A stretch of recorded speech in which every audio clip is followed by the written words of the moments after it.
Part 1. The Shattered Face of the Past. Trull Sengar and the Seeds of Cataclysm. Midnight Tides opens not with the Lether, not with their rapacious empire or their obsessive pursuit of wealth, but with a tragedy already in motion among the Tiste Edur. The earliest chapters serve as a kind of mythic flashback, exploring an event whose consequences will reverberate throughout the entire novel. The sundering of the Sengar family and the binding of an alien power whose influence will steer Lether and Edur alike toward collision. We begin with Trull Sengar, exiled, alone, and chained to a shattered fragment of earth adrift in a magical sea. He is not yet the tragic wanderer readers will meet later in the series, but the seeds of that fate are already planted. The prologue immerses us in Trull's despair as he struggles to understand the magnitude of what has happened, not just to him, but to his people. His senses still echo with the catastrophic events that led to the Edur's downfall. The bargain struck, the betrayal, the drowning of his older brother Rhulad beneath the weight of power he never sought, and the fracture of a family once considered unbreakable. This framing establishes the novel as a story rooted in memory and consequence. The narrative immediately signals that what we are about to witness is not a gradual decline, but a carefully orchestrated tragedy. The prologue ends abruptly, with Trull imprisoned in magical stasis, and we are thrust back into the past, long before his chains were forged. The bulk of the novel unfolds in this earlier era, allowing us to witness, step by step, how the Edur, a proud and fractured people, become instruments of a force far greater than themselves. The first major thread centers on the Tiste Edur during the time when they are still divided among 4 tribes: the Heroth, Mekros, Denratha, and Gethol. Though united by race and bound by cultural histories, these tribes harbor centuries-old rivalries and diverging philosophies. The Heroth, Trull's tribe, maintain an earnest but increasingly strained faith in their patron deity, Mother Dark, whose silence has left them spiritually adrift. The Denratha pride themselves on martial prestige. The Gethol cling to bitterness, always sensing themselves slighted by the others. And the Mekros, a maritime power with deep knowledge of ritual and construction, embrace tradition with isolationist intensity. Beneath these divisions lies a shared resentment toward the encroaching Lether Empire, a human empire whose exploitation of neighboring tribes grows bolder each year. The Edur's cultural fragmentation is immediately evident through the Sengar brothers: Trull, the reluctant idealist; Fear, the dutiful elder bound by a sense of honor; Rhulad, the youngest and most untempered, who masks insecurity through belligerence; and Benadas, the most mysterious, whose connection to the spirit world sets him apart. Together, they form a microcosm of their people's contradictions: loyalty mixed with distrust, pride with vulnerability, ambition with fear of change. Their father, Hanan Musag, the newly risen warlock king of the Edur, struggles desperately to unify the tribes, aware that scattered they are weak, but united they might resist the Letherese' creeping dominance. Trull's early chapters establish him as the most introspective of the brothers, sensitive not only to his people's tensions, but also to the subtle shifts in the natural world. His relationship with Fear is defined by mutual respect, though Fear often doubts Trull's readiness for leadership. His relationship with Rhulad, however, is marked by conflict. Rhulad's restless hunger for validation and his obsession with proving himself scratch constantly at Trull's patience. Still, there is affection beneath the tension, a familial bond that will later be weaponized by forces beyond their comprehension. The first major narrative event occurs when Trull and a band of Edur hunters discover a shimmering, discarded sword washed ashore after a mysterious battle. The weapon is impossibly sharp, cold to the touch, and whispers like a serpent coiled in the mind. Trull senses that something is profoundly wrong with it and urges caution. But Rhulad, eager for glory and blind to danger, reaches for it. The weapon chooses him in an instant, slicing deep into the fabric of his fate. Though Rhulad does not claim the sword in this moment, the event casts a shadow over the rest of the novel. The weapon's significance, and its terrible owner, will become the central axis on which the Edur's destiny turns. This encounter also brings the first hints of the Crippled God's influence, subtle but unmistakable. The unnatural coldness, the irresistible allure, the sense that the weapon is watching and evaluating. All of these are hallmarks of the chained deity whose fragmented essence lies scattered across the world. What Trull perceives as danger, Rhulad sees as opportunity. The difference in their reactions reveals how the Crippled God identifies and exploits vulnerability through insecurity, ambition, and the quiet desperation of those who feel overlooked. Parallel to the Sengar storyline, the Edur face an external threat from the Lether Empire. The Lether are a capitalist society driven by the belief that economic expansion is the highest form of destiny. Their ideology is built on an elaborate system of predatory debt, conquest through civilization, and the relentless absorption of surrounding peoples. Though technically at peace with the Edur, the Lether leadership sees them as backward tribes standing in the way of profitable resource extraction. They deploy subtle political maneuvers, economic pressure, and manipulative diplomacy to weaken Edur unity. These pressures push Hanan Mosag into increasingly desperate political tactics. He calls for a unification summit among the four tribes, aiming to forge an alliance strong enough to resist Lether encroachment. However, even in this early stage, the Edur's divisions prove nearly insurmountable. The Den Ratha resist ceding authority to the Heroth. The Gethal suspect betrayal in every gesture. The Mekros, perhaps the wisest of the tribes, sense a deeper threat behind Lether expansion, but cannot articulate it clearly enough to sway the others. The negotiations are fraught, and Hanan Mosag must wield both spiritual authority and political coercion to keep the tribes at the table. Amid these escalating tensions, the Edur learn that a high-ranking Lether delegation is approaching for formal negotiations. This moment marks the beginning of the novel's central arc, where diplomacy becomes a theater for quiet warfare. Trull, Fear, and the Sengar family play central roles as representatives of their tribe. But beneath the formalities, both sides harbor secrets. The Lether seek advantage, believing themselves superior in cunning and strategy. The Edur, meanwhile, suspect treachery, but do not yet understand the true extent of Lether ambition. The early chapters build slowly but deliberately, layering cultural nuance, historical resentment, and the fraught psychology of the Sengar brothers. Through Trull's eyes, the Edur world feels both grounded and mythic, shaped by tradition, yet threatened by forces beyond its comprehension. By the time the Lether envoys arrive, the reader is fully immersed in a society on the brink, unaware that the events unfolding will not simply reshape their destiny, but ignite a war that will shake the foundations of empires. The pieces are set. The Sengar brothers stand at the threshold of history, and the Crippled God waits in silence, preparing to tighten his grip. Part 2. The Engines of Wealth. Tehol, Bugg, and the Lether illusion.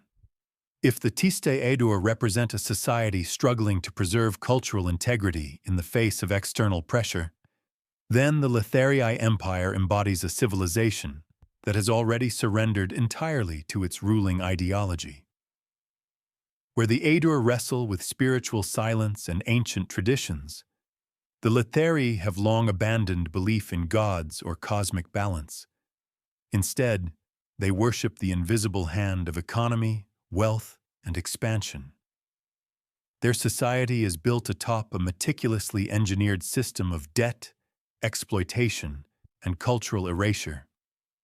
The empire's machinery runs so efficiently that most Letheri citizens cannot perceive the violence it perpetuates, nor the moral rot eating away at its core. We are introduced to the Letheri through the weary, incisive lens of Beddict. Hull's storyline serves as a bridge between the Edur and Lether, as he is both an exile and a deeply wounded observer of imperial cruelty. Hull once believed in the benevolence of Letheri civilization, but the Empire's brutal absorption of his people, the All, shattered that idealism.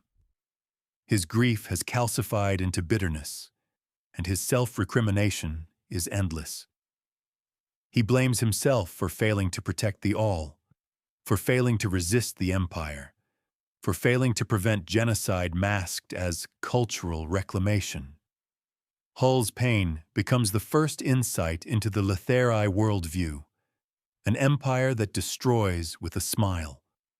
Hull's role grows more complex when he is sent as an emissary to the Edur tribes.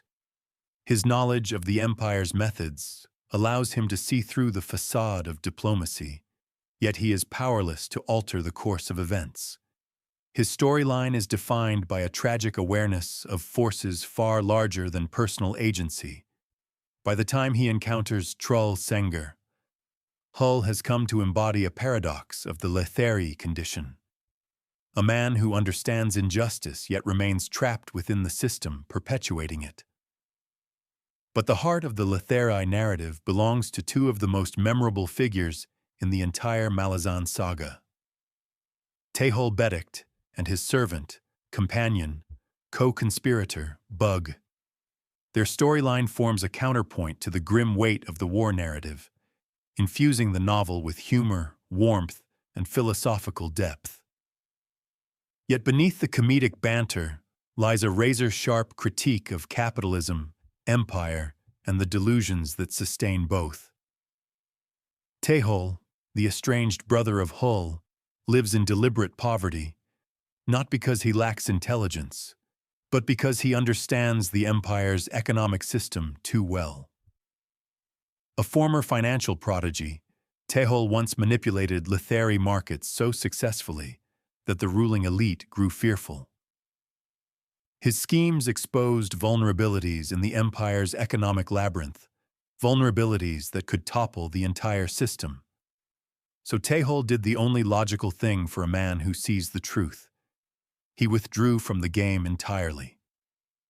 He now lives on his roof, wearing tattered clothes, scavenging food, and acting as though he has been broken by life.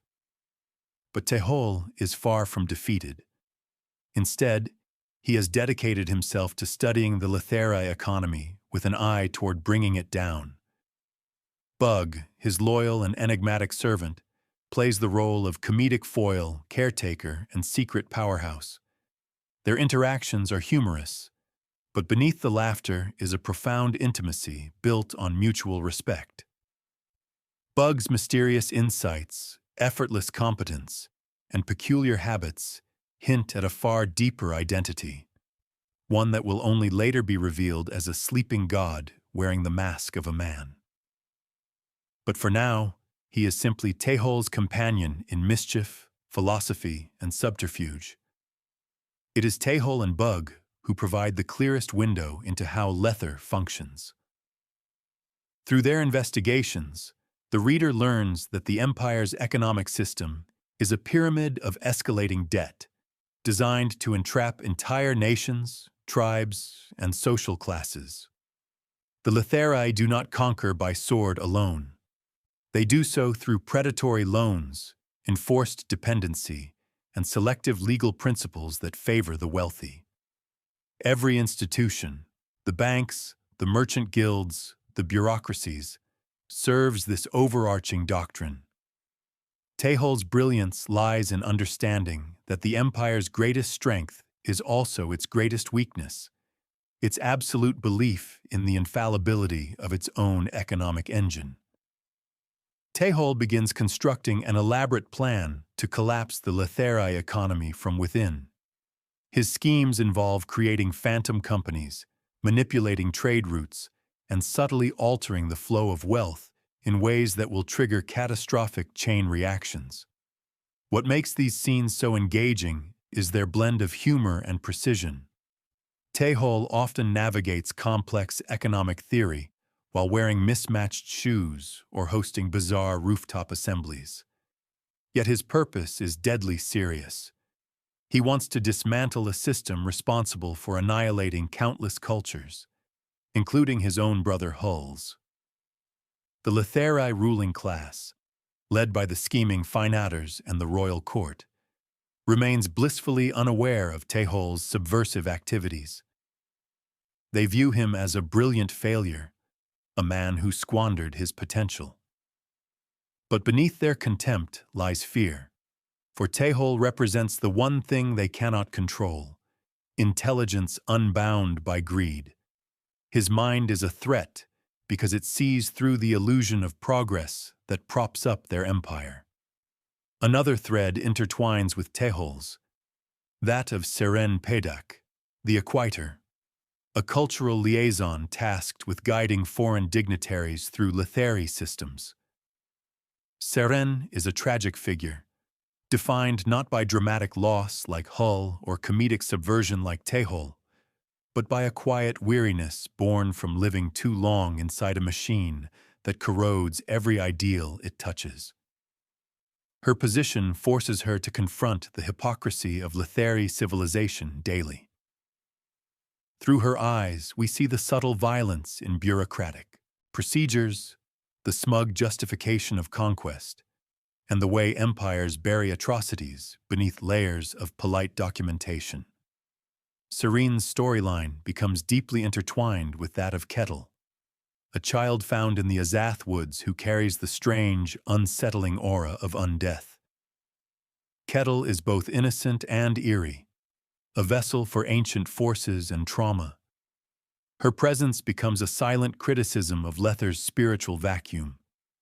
She senses danger long before others do, and her cryptic warnings begin to shape Seren's path. Together, Seren and Kettle navigate pockets of Lether untouched by imperial order, places where the old magics of the world linger uneasily. Their journey reveals that the Lether illusion of progress is built atop ancient powers that cannot be fully subdued. Meanwhile, in the political heart of the empire, the royal succession crisis looms.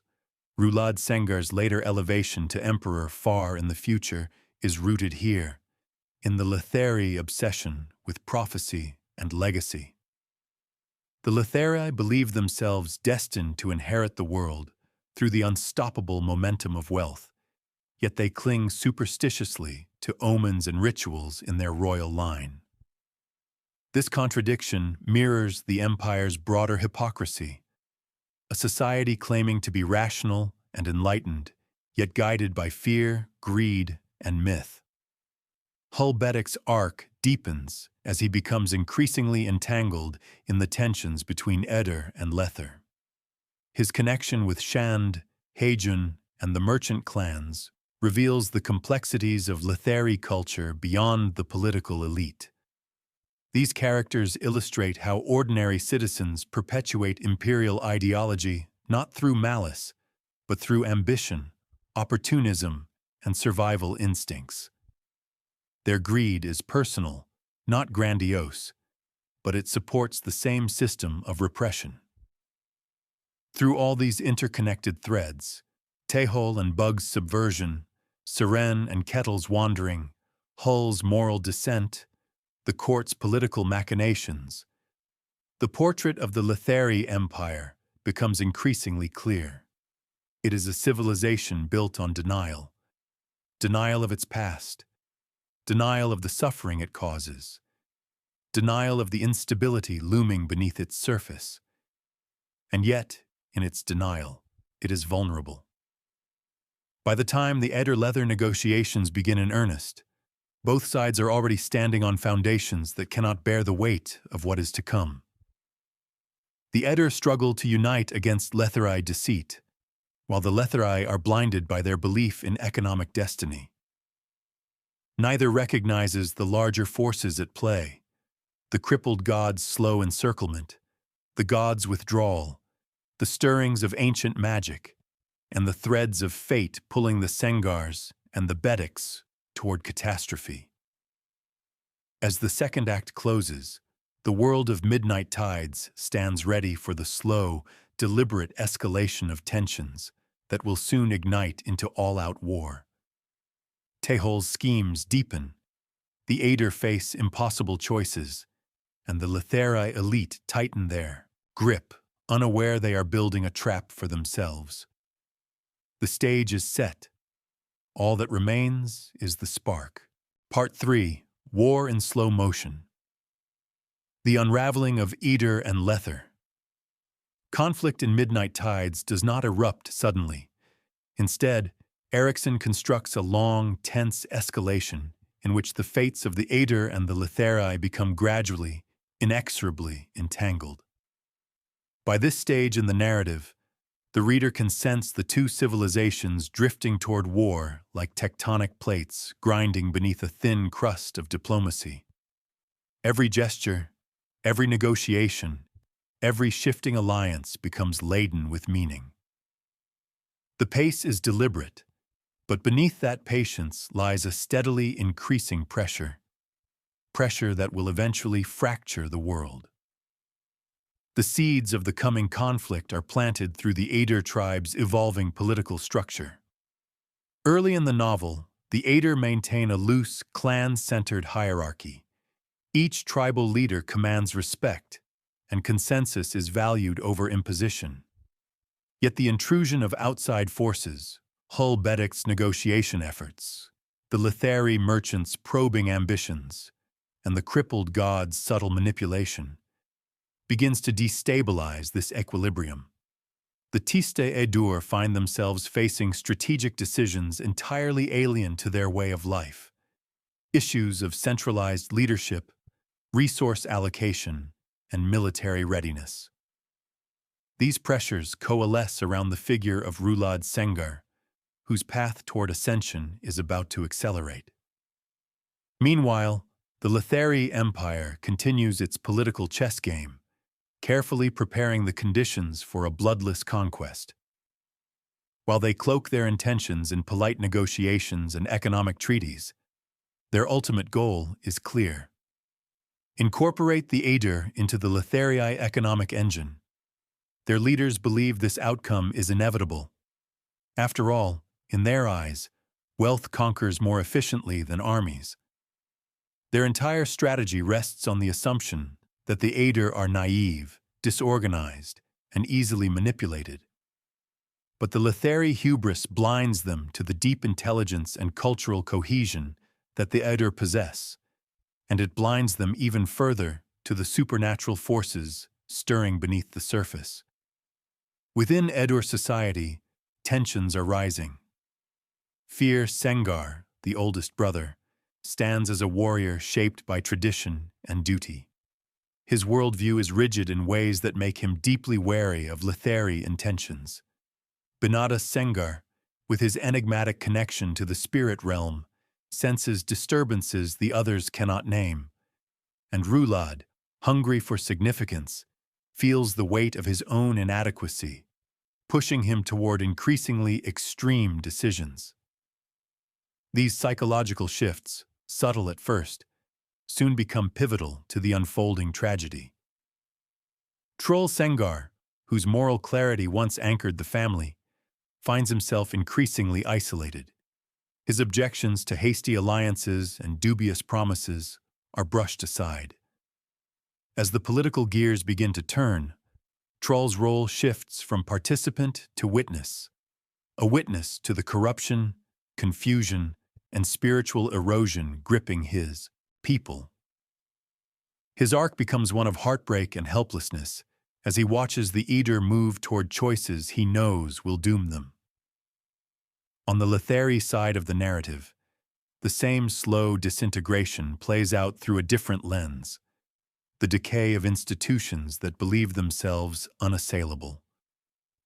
The merchant houses maneuver for advantage, unaware that their schemes rest atop an economy on the brink of collapse.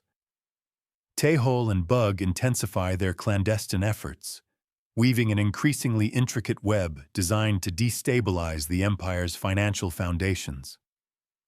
Their work proceeds quietly, almost invisibly, but its implications grow immense.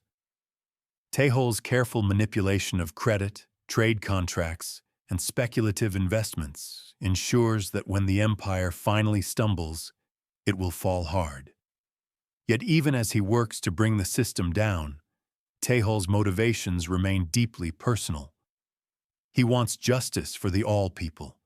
He wants to expose the hypocrisy of the Letheri belief in destiny by prosperity. Above all, he wants to free his society from the chains it forged for itself, even if doing so requires destruction first. Within the Letheri government, the political dynamics are increasingly unstable. The king, senile and easily manipulated, is little more than a puppet for the Finadders and their factional infighting. Decisions are made not with wisdom, but through mutual suspicion, power struggles, and self-interest. The bureaucracy that once enabled smooth imperial expansion now becomes a labyrinth of conflicting agendas, each faction pushing a different approach to handling the Edur problem. Against this backdrop, Seren Pedac's arc deepens into a personal and moral crisis. She is tasked with smoothing relations between Edur and Letheri diplomats, but the hypocrisy of her role becomes unbearable. Seren is increasingly haunted by Kettle's cryptic warnings and by her own dawning realization that the empire she serves is fundamentally amoral. She longs to stand apart from its machinations, but her duties keep pulling her deeper inside. Her internal conflict mirrors the broader moral rot of the Letheri state, a society that recognizes its own cruelty yet perpetuates it anyway. The novel's middle section also features the rise of the empty hold, the spiritual void born from the deleted Letherici religion. As the hold's power increases, ancient ghosts and forgotten memories begin to bleed into reality. This phenomenon foreshadows a much greater unraveling. Lether's rejection of gods has not erased the divine. It has only masked them. Now the remnants of old powers leak into the world with unpredictable consequences. Meanwhile, inside the Edur, a cultural crisis builds. A new foreign power, the Crippled God, begins whispering to the warlock king, Hanan Mosag. What begins as a seemingly beneficial alliance soon mutates into something darker. The Crippled God's gifts are seductive: enchanted weapons, newfound authority, heightened magic. But they carry a terrible price. As Mosag embraces this power, his decisions grow erratic and increasingly harsh.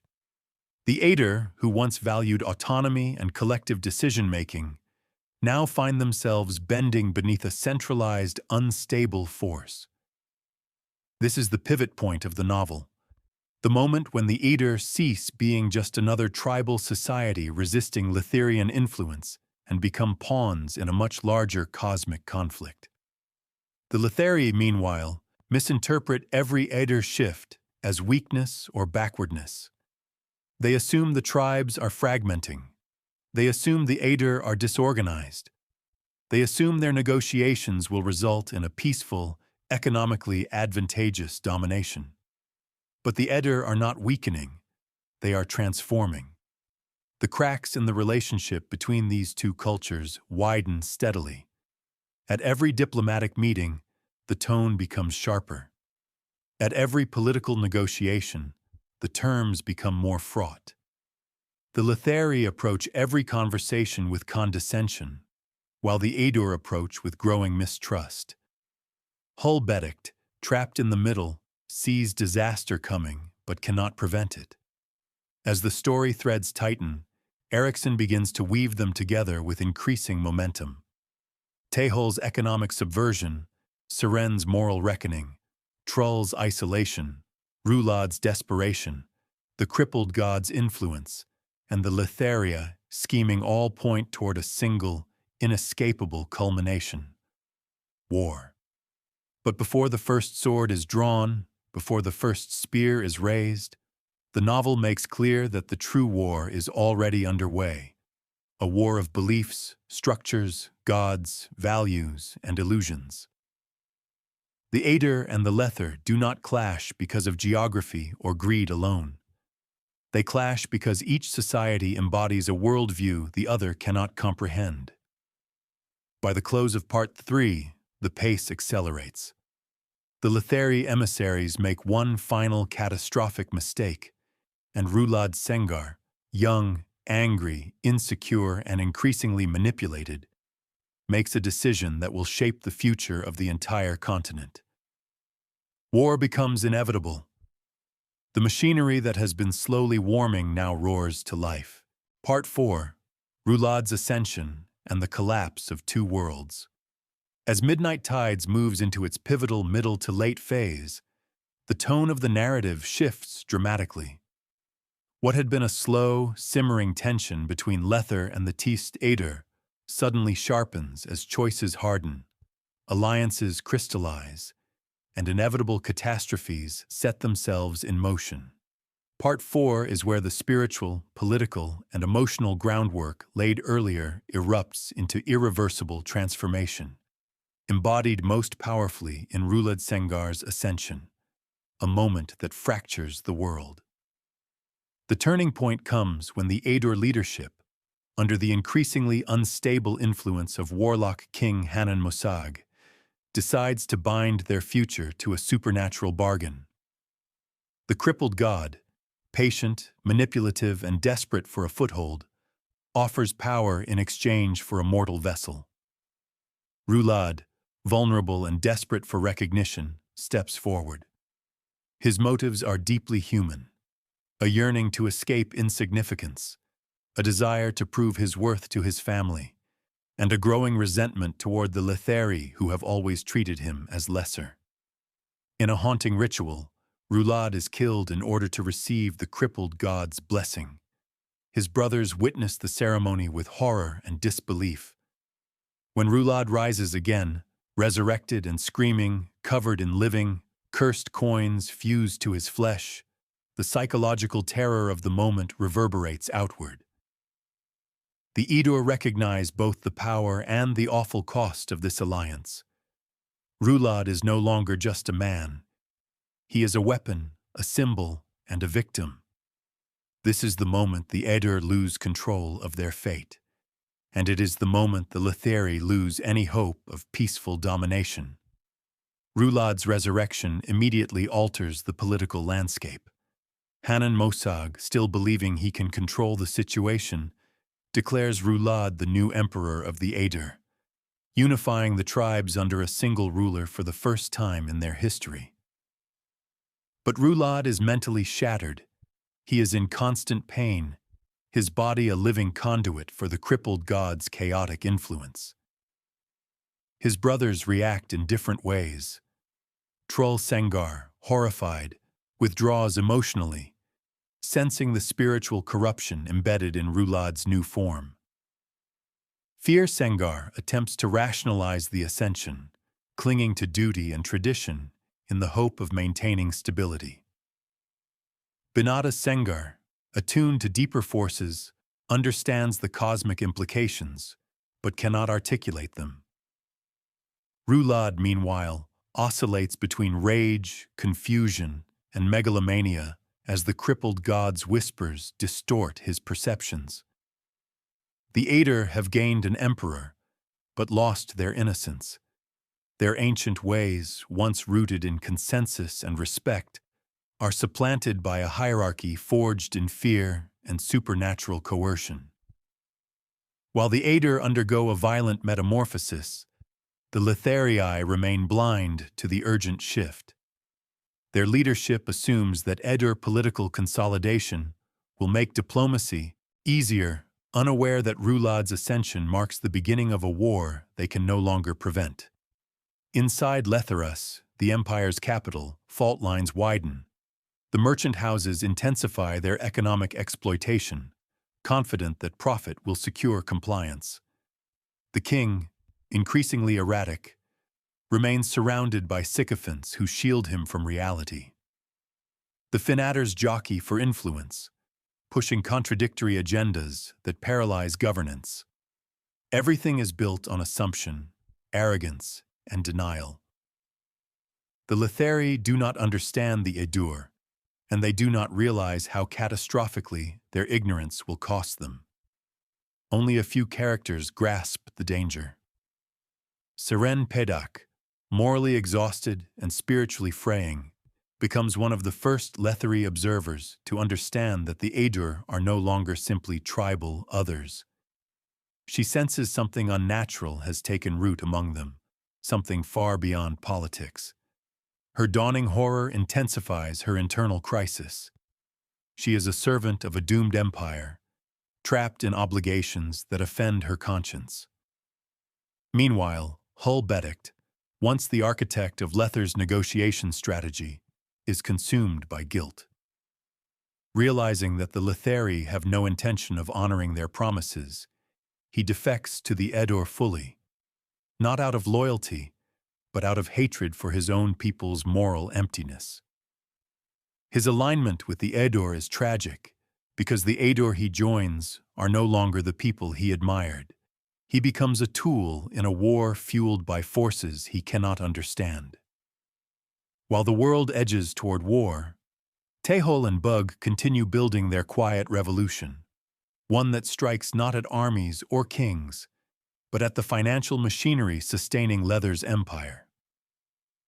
Through deception, clever investments, manipulated debts, and secret partnerships, Tehol engineers a financial collapse so subtle and elegant that no one realizes how deep the damage runs until it's too late. Bugg, though outwardly a bumbling servant, reveals flashes of profound insight, hints of a far more powerful being quietly guiding events.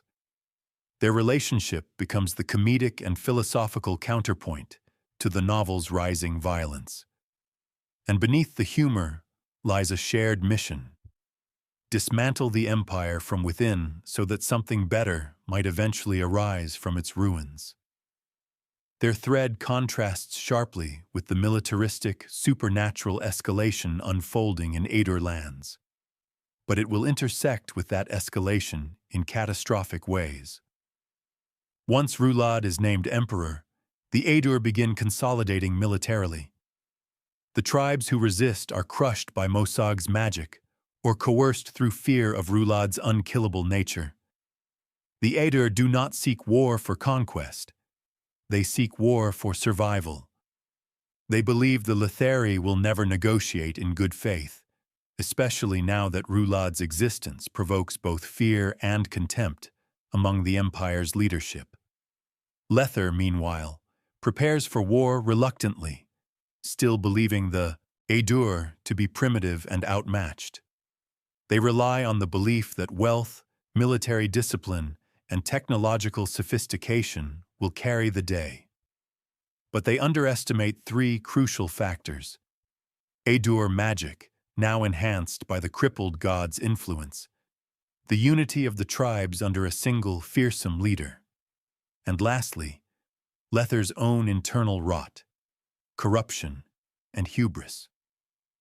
War becomes inevitable not because either side desires it, but because each side fundamentally misinterprets the other. As the Edur prepare for battle, Rhulad unravels further. His mind becomes an arena for the Crippled God's torment. He experiences visions, psychic assaults, and invasive whispers, His temper becomes volatile. His paranoia grows. He lashes out against those closest to him. The innocence that once defined him is replaced by agony, desperation, and madness. Trull's attempts to protect Rhulad, to ground him emotionally, lead only to estrangement. The brothers' bond fractures under the weight of supernatural influence and imperial politics. Trull, who sees the coming catastrophe with tragic clarity, becomes increasingly alienated within his own family. The emotional core of the novel begins to form around this fraying relationship, a heartbreaking depiction of how love can be suffocated by forces far beyond human control. Hanan Mosag's alignment with the Crippled God accelerates his own descent. Once a wise and respected spiritual leader, he becomes increasingly erratic, cruel, and authoritarian. His magic, while powerful, becomes tainted with chaos. His decisions are driven not by Edur tradition, but by the Crippled God's hunger for influence. In this context, Mosag's manipulation of Rhulad becomes a symbol of the Edur's broader enslavement to a malignant outside force. The Edur believe they are strengthening their people, but they are sacrificing their sovereignty, their traditions, and their future. This shift affects every level of Edur society. Warriors grow uneasy, elders whisper, even the spirits of the land seem to recoil. But resistance is impossible.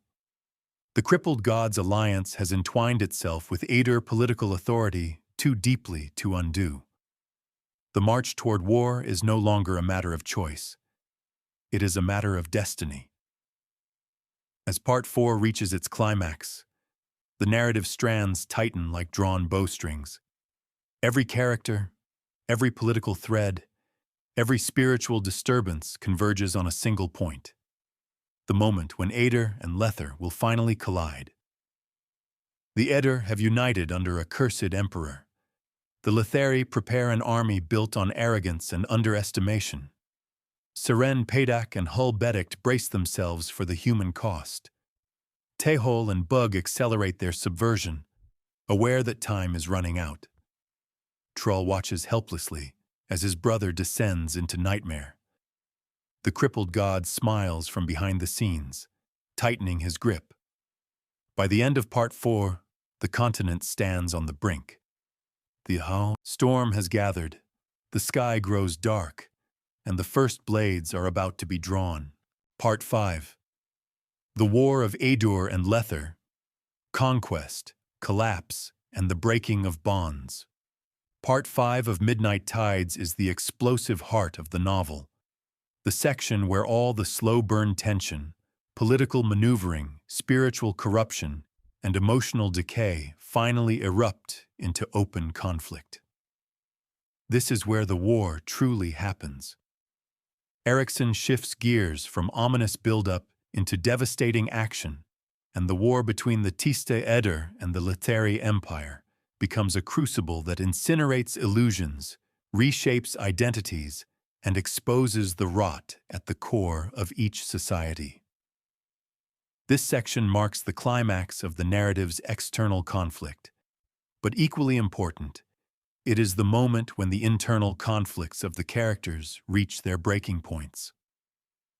What follows is a continuous, atmospheric narrative, structured to feel like a podcast-style dramatic retelling, while preserving the depth and thematic nuance Erikson builds into this devastating part of the novel. The war begins not with a declaration, but with a series of misjudgments, provocations, and cascading miscommunications. The Letheri leadership believes they have time. They believe their wealth-based military machine, regimented, armored, drilled, will easily overpower the primitive Edur. Many of their generals speak as though the war is already won before the first blow is struck. This arrogance is their fatal flaw. The Edur armies, newly unified under Emperor Trull Sengar and pushed forward by warlock King Hanan Mosag's magic, are nothing like the Letheri expect. They are not disorganized tribes. They are a single force, driven by spiritual fury, cultural desperation, and the binding influence of the crippled god's poisonous gifts. The Letheri send envoys, still clinging to the belief that negotiation is possible. But these gestures come too late. The Edur no longer trust Letheri intentions, and more importantly, Rhulad's unstable mind cannot differentiate diplomacy from insult.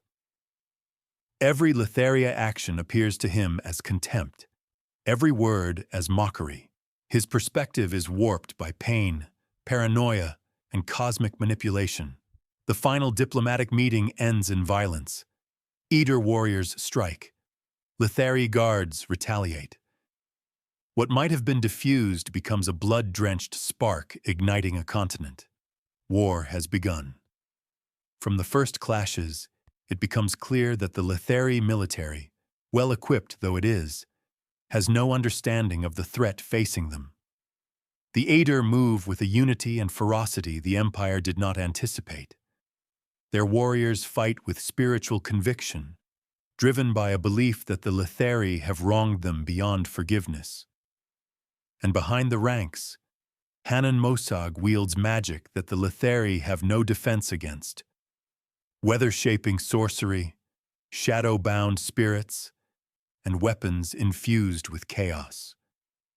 The Edur should not have been able to overwhelm Lether's heavily armored cohorts and cavalry. Yet they do. Because this is not a war between two equal nations. It is a war between a rotting economic empire and a tribal society pushed into alliance with a god of pain. The Letheri formations crumble, their discipline breaks, men flee, commanders die, and communication collapses in the chaos.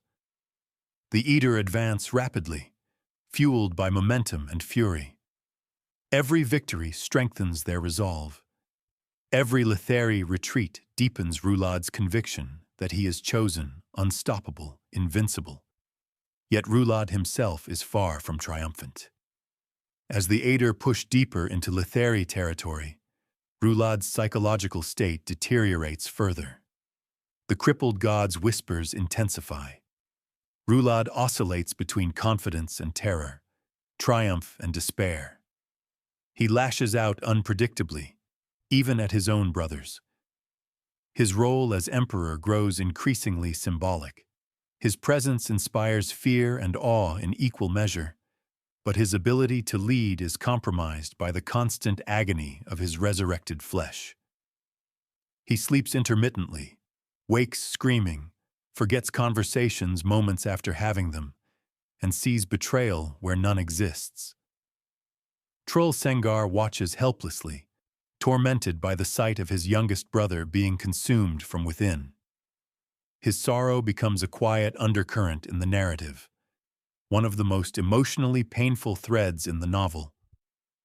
Where others see an emperor or a weapon, Trull sees only a boy who cannot be saved. Fear and Benadas attempt to stabilize their brother, but even they cannot penetrate the chaos within him. The crippled god has taken root too deeply, and as Rhulad unravels, the Edur march grows more brutal. The Letheri leadership responds to the Edur advance in the worst possible ways. Instead of adapting, they cling to ideology. Instead of acknowledging their failures, they blame each other. The political leadership fractures. Some factions advocate surrender. Others demand total war. Others still try to flee, taking their wealth with them. Meanwhile, the people of Letheras, the common citizens, are left defenseless as rumors of Edur atrocities spread. Panic grips the capital. Riots break out. The economic collapse engineered by Tehol and Bugg intensifies as credit freezes, food prices skyrocket, and panic-driven withdrawals destabilize every major merchant house. The empire is collapsing from the inside, even as the Edur close in from the outside. And at the center of this chaos stands Seren Pedac, morally torn and emotionally exhausted. She sees the consequences of Letheri pride and exploitation laid bare. The empire she once served is revealed as fragile, hypocritical, and morally bankrupt. Seren becomes increasingly protective of the refugees, children, and servants caught in the crossfire. Her crisis of faith in her society and her growing self-loathing reach breaking point as she witnesses the empire she represents devour itself. But she is not alone in her disillusionment. Tehol's plan finally reaches its devastating conclusion as the Lether economy buckles under the weight of his carefully orchestrated sabotage. Merchant houses go bankrupt in hours. Government funds evaporate. Contracts fail. Insurance markets implode. The financial backbone of the empire shatters. But Tehol learns too late that systems do not collapse cleanly. Real people suffer. The poor starve in the streets. Families lose their homes. Soldiers, left unpaid, desert en masse. Crime runs rampant. Tehol's initial satisfaction dissolves into guilt and helplessness. He wanted justice, not mass suffering. He wanted to break the system, not the people trapped within it. Bugg, ever watchful, tries to shield Tehol from the worst consequences. But even he cannot stop the tidal wave of suffering. Hints of Bugg's true nature emerge more clearly now. His calm, wise presence is not simply the patience of a loyal servant. It is the vast, measured compassion of a being far older and more powerful.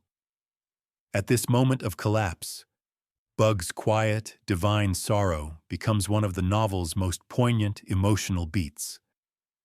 The Edur forces, victorious in the field, push toward the capital. Their spirits are buoyed by triumph, but the unity that once defined them is beginning to fracture. Some warriors question Rhulad's decisions. Others feel uneasy about the warlock king's increasing use of unnatural magic. Still others fear the Crippled God's influence, sensing that something alien and wrong is steering their destiny. Yet the momentum of war is unstoppable. The Letheri defenses collapse as the Edur approach the city. Their final stand breaks almost immediately. The Edur pour into Letherus.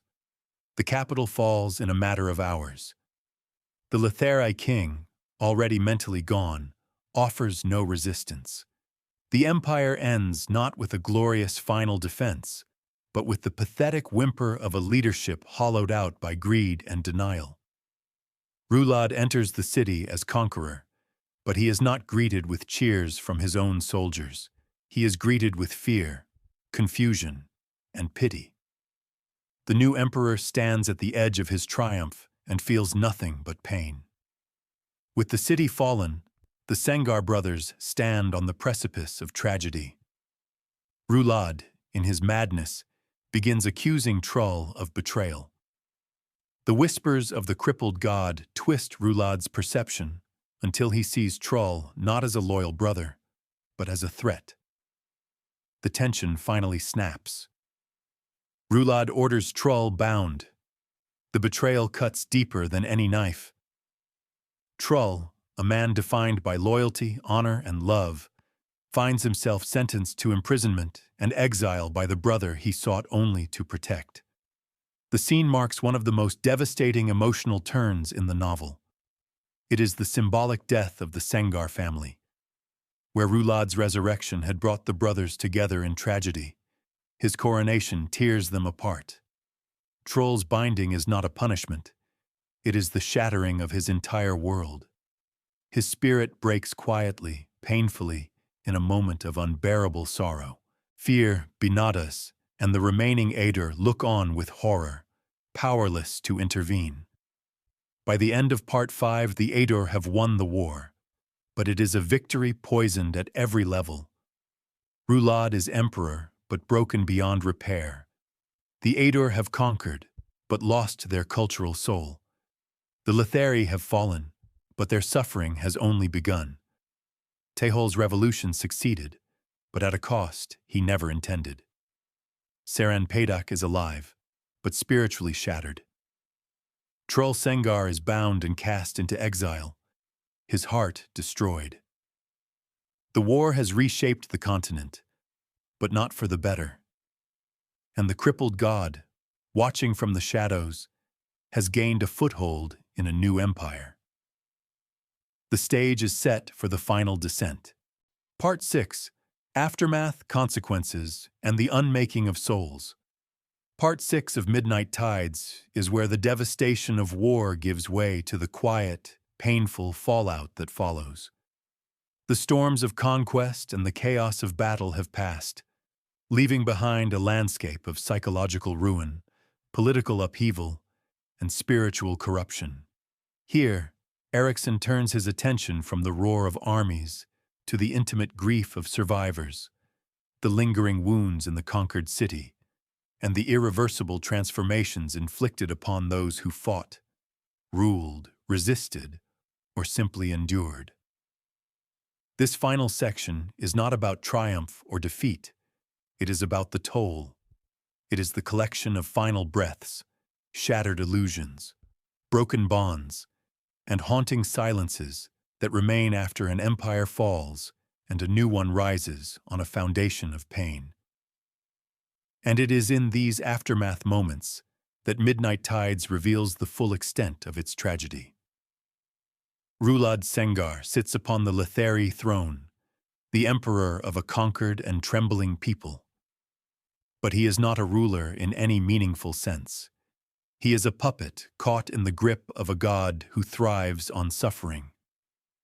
His body, still covered in the fused coins of the crippled god's curse, writhes with unending pain. His mind fractures further each day.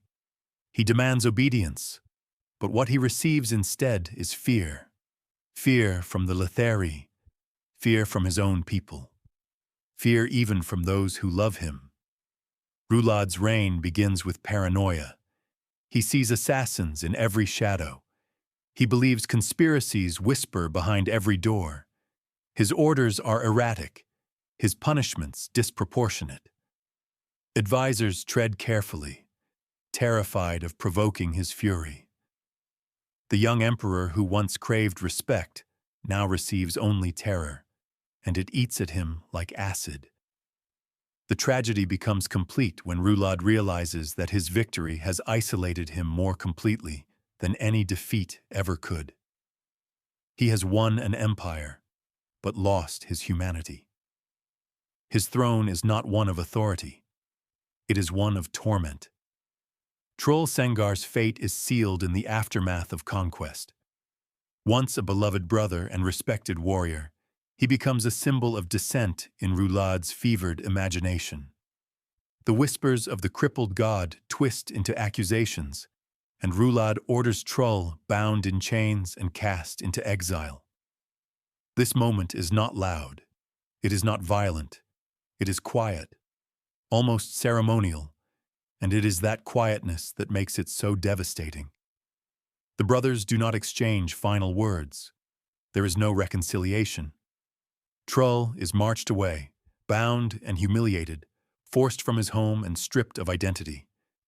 His grief is immense, but it is not theatrical. It is the quiet grief of a man who realizes he has lost everything: his family, his freedom, his nation, his hope. And yet, even in this sorrow, Trull's dignity remains intact. His sorrow becomes a kind of martyrdom, a reminder that honor can survive even when everything else is broken. The story does not follow him into exile here, but the emotional wound of his departure hangs in the air, foreshadowing the tragic, iconic role he will play in later volumes. Sengar remains conflicted and increasingly lost. His loyalty to Rhulad has reached its limit, yet he cannot bring himself to rebel against his brother. Instead, he sinks into a state of grim, silent endurance. His identity, once grounded in honor and clarity, becomes fractured. Fear can neither guide Rhulad nor save him. and that impotence corrodes him from within. Benadas, meanwhile, becomes more withdrawn than ever. His connection to the spirit world deepens, pulling him away from mortal concerns. The chaos released by the crippled god's influence unsettles him profoundly. Though his heart breaks for his brothers, he knows he can do nothing to heal the fractures between them, and so he retreats, becoming an increasingly spectral presence in Edur society. Their arcs do not end here, but in Midnight Tides, their emotional trajectories, Fear's disillusionment and Benadas's spiritual detachment, are locked into place. Seren Pedac is alive, but she is not whole. She walks through the fallen city of Lether as though moving through a graveyard made of her own failures.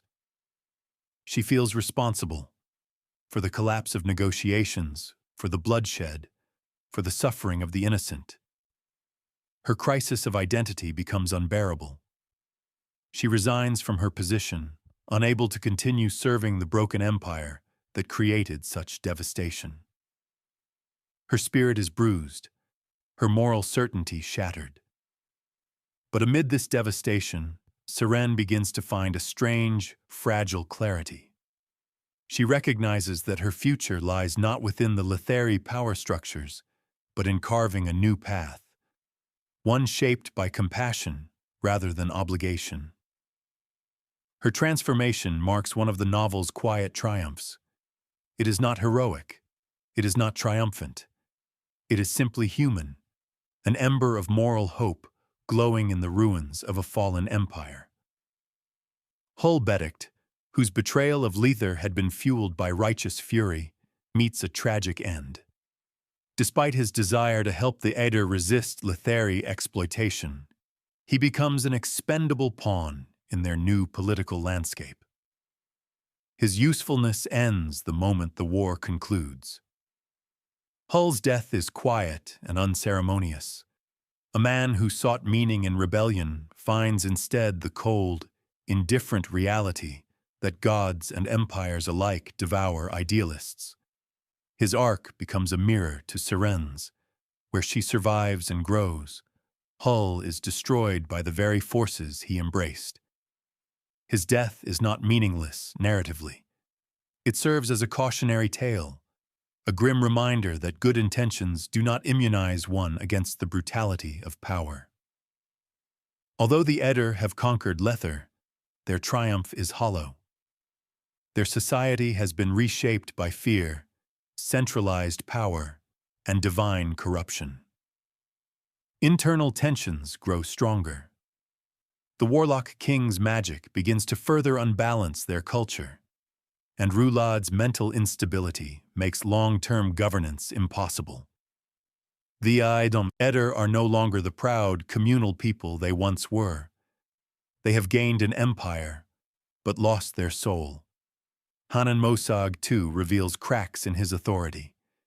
His reliance on the crippled god has cost him more than he expected.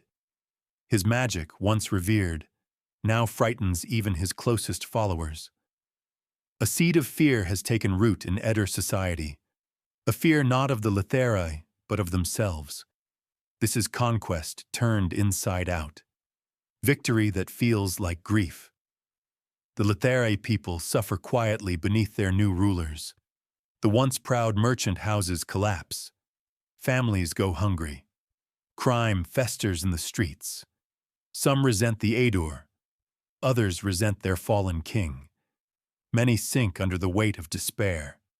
And yet, amid the ruins, small communities begin to rebuild. People adapt, as people always do. But the emotional tone of the city has changed forever. The Letheri can no longer cling to their illusions of superiority. They have been humbled, violently, painfully, irrevocably. Their fall becomes a moment of rebirth, but one layered with trauma. Tehol's economic sabotage, though catastrophic, inadvertently creates an opportunity for renewal. With the old financial institutions destroyed, the possibility of a fairer, more humane system emerges. Tehol, horrified by the unintended consequences of his plan, dedicates himself to helping rebuild, not with wealth, but with compassion, creativity, and philosophical openness. Bugg remains at his side, offering wisdom, protection, and the occasional revelation of divine influence. Their bond strengthens, becoming an emotional anchor for the novel's conclusion. In their partnership lies the faint outline of a new future, one shaped not by greed or conquest, but by human connection. The gods who watch over the world of midnight tides remain active in the aftermath. The crippled god has cemented his foothold through Rhulad. The empty hold grows stronger in the spiritual vacuum left by Lether's suppressed beliefs. Other gods watch with concern, sensing a deepening imbalance. The spiritual cost of the war is vast. Powers once dormant are now awakened. Ancient wounds have been reopened. The continent stands on the brink of a much larger, more cosmic conflict. The tragedy of midnight tides is not merely political or personal, it is metaphysical. As the novel concludes, the world is silent, not peaceful, but stunned. The aftermath is a vacuum, an uneasy pause before the next catastrophe. The characters left standing have been reshaped by what they endured. Their futures are uncertain, their hopes fragile, their scars deep. Rhulad sits broken on his throne, emperor of ashes. Trull is gone, bound for a fate worse than death. Tehol begins rebuilding a world he helped destroy. Seren walks into an uncertain but self-defined future. Bugg watches the world with ancient sorrow. The Edur hold power, but not stability. The Letheri survive, but without illusion, and above it all, the crippled god tightens his grip. The final image of Midnight Tides is not one of victory, it is one of mourning. The novel ends with the unsettling sense that the story is not finished, that this tragedy is merely one chapter in a much larger, darker saga. Please like, comment, share, and subscribe for more videos.